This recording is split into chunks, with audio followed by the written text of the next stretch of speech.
Do you know how nurses spend their time? Most. Sadly, that's just not true. In fact, and honestly, it just doesn't make sense because documentation can be almost entirely automated. In fact, there was another. So what are you doing? Get out of here, you just ruined it. Oh my goodness, that was definitely ruined, but that had nothing to do with Tom, me. I am trying to make a video showing how device integration benefits nurses. Oh, you know device integration benefits more than just nurses, I know right? that, but this particular video will focus on nursing. Nice, so there'll be more than one video. All right, I'm in, I'll help, let's do this. I don't need help, I need to get this done. Lisa, that was terrible. This is helping me? Take every disaster movie you've ever seen and condense it into 30 seconds, and there you go. You have Lisa. I'm not a hurricane. It was bad. Lisa, why don't we do this? Because I can't watch any more of that. We'll just, you and I talk about what you want to convey, and we'll see if it's coming across, okay? Ready? You want to help me? I'm gonna help you, because you need it. Okay, maybe, I think. All right, let's do this. What do you got? All right, so here's a typical med-surg environment. Sure. Okay, so nursing professionals in med-surg have to take their patients' vitals at least every 4 hours. That's every patient on the floor, each and every shift. Got it, I'm with you. Okay, so to do this, she has to wheel in a vital signs monitor. You know what? Let's bring in a clock. I love keeping time. It's pretty cool, right? Mm-hmm. We're gonna time the actual steps. Let's just make this full screen. Uh-huh. Anyway, first step is she has to stop and write down the room number, the patient's name, and verify his ID badge. Then she takes the vitals on her patient, as usual. Finally, she writes down those vitals on a clipboard.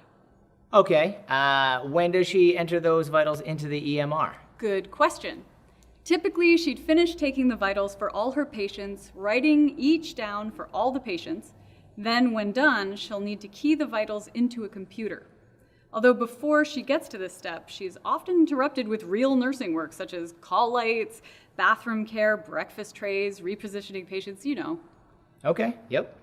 Anyway, she finds a computer terminal, pulls up the EMR application, pulls up the nursing doc module, finds the patient's name, and then manually enters the vitals into the record.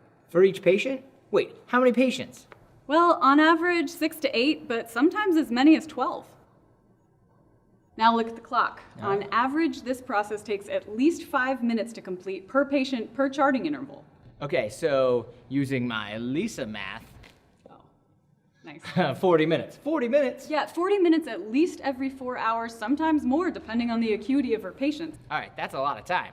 It is, and there are also huge delays getting the vitals into the patient's record. What kind of delays are we talking about? Well, sometimes she may not enter the vitals till the end of her shift. Like 8 hours later? Yeah, more or less, sometimes as much as 12 hours later, depending on the hospital. 8 to 12 hours? Lisa, that's scary. That means that doctors can be writing orders based on old vitals, and it certainly does not complement our CPOE efforts. You're right, it doesn't. And there's also transcription or charting errors. I mean, people don't like to talk about it, but it does happen. When you scribble something down and then you have to manually type it in later, there's always the potential for error. You're right, it's very true. And let's face it just doesn't make sense for this to happen, not when hospitals can eliminate these problems. Through, let me guess, automated documentation? Yes. Okay, I'll bite. What's that look like? Okay, well, let's just start the video again. Okay. Here's the same nurse back in med-surg. She's wheeling in that same vital signs monitor to take vitals. But do you see what's different? Oh, there's something on top of it. Right. It's a device called the Capsule neuron. It allows her to automatically capture, validate, and send the vitals to the patient's record right from the bedside. All right, let me see what you mean. Okay, let me start the clock again. So here's that same nurse tech. So the nurse tech gets the patient ready to take vitals.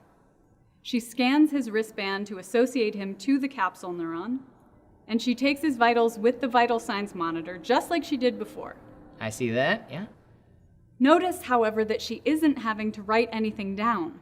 This time, all she has to do is press Get Vitals, Review, and Send onto the EMR.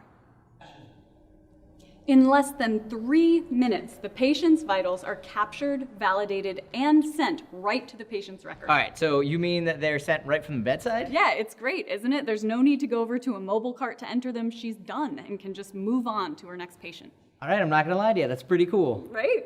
And it's a huge time saver, The vitals are in the record in near real time. which is going to help clinicians and other healthcare providers make better decisions. And it generally improves accuracy. It all just kind of makes sense. Yeah, it does. You can see how device integration positively impacts nurses' time and improves patient care and decision making. Wow, you know what? Great stuff, Lise. And you weren't stiff at all. That was a great video. Was the camera on this whole time? Yeah, the whole time. And you were great. Thanks, really? Yeah. And if you want to talk about, like the other videos, I can send you my availability for shooting dates or anything like that. We'll see. Yeah, Lise. Oh, I have lots of different ways I can help. Like I can get shot out of a cannon. Oh. Lisa, I know kabuki. We'll see. Also, I can iron. Like shirts. I don't know why I end with that one. It's not that impressive.